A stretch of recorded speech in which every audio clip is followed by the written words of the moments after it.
New this morning, the FIFA World Congress just awarded the 2026 tournament to the United bid from Canada, Mexico, and the United States.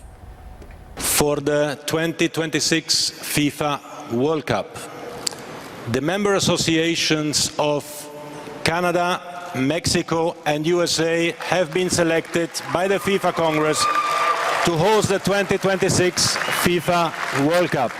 Thank you.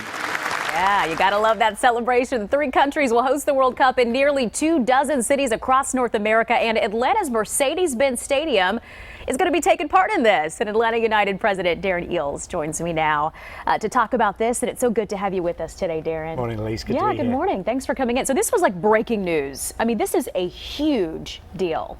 Yeah, massive deal. I mean, for soccer in North America, it's huge. We've got 8 years now to plan for it. And if you think back, 1994 was the last time we had the World Cup in the USA, and that's where MLS, where Atlanta United plays, was born from that. So 30 years later, we're going to have a World Cup in 2026, and it's just so exciting. I'm so, actually, you can see I'm smiling all over.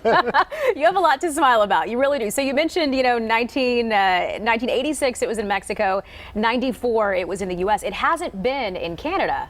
And so this is kind of a new experience, pulling them into the fold too, but a very, very big deal. I want to mention this too. FIFA came to tour Mercedes-Benz Stadium in April. So how did that visit go? That was really their introduction to Mercedes-Benz. That's right. They chose two cities. They came to New York and to Atlanta. And I think, look, Atlanta was front and center of this bid. If you saw any of the footage this morning, they were allowed to show a 15-minute video. Half of the footage was of Atlanta. Majorly highlighted. Because we were able to demonstrate here that in America, soccer's taken off. Atlanta United is going to average 53,000 this year, which put us 15th in the world. So this is a way of saying, look, if we can do this in Atlanta, imagine what you can do in America with an 8-year lead time. I think that was one of the factors that swayed the vote. Yeah, huge. I asked you during the break if you had any kind of indication that this is what would happen, and the answer to that, you said, was no. No, I mean, look, it's FIFA, so you never know what's going to happen. And the last two World Cups were quite controversial in terms of the vote that went there. So I think we were all optimistic, cautiously optimistic, but until we actually heard the names read out this morning,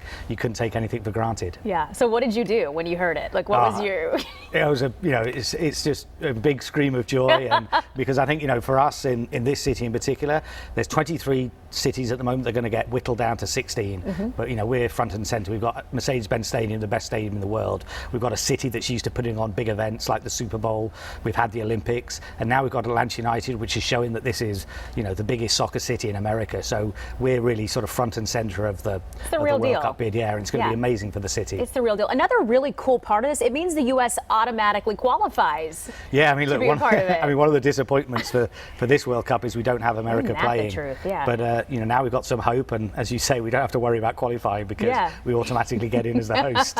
That's a good perk when it comes to this. So what are your thoughts on how the city has just embraced and welcomed Atlanta United? And you talked about all those fans being at the games. I mean, this city has gone soccer crazy. Yeah, it's gone soccer crazy. And what's been amazing is we knew we had the numbers early on when we were selling the tickets, but the passion and energy is unlike anywhere else. And I think that's the factor that really impressed the FIFA technical committee, because America's considered this country that doesn't understand soccer, but they came to the stadium, they saw the footage of our fans, they came to a match and realized that actually, this is a place that absolutely gets soccer. Great. Okay, well, I'm sure we're going to be talking to you in the the time building up to this 8 years from now. So again, Atlanta on the map when it comes to the World Cup 8 years from now. Darren, thank you so much for coming in today. We appreciate it. Congrats. Cheers. Thanks a lot. Big news.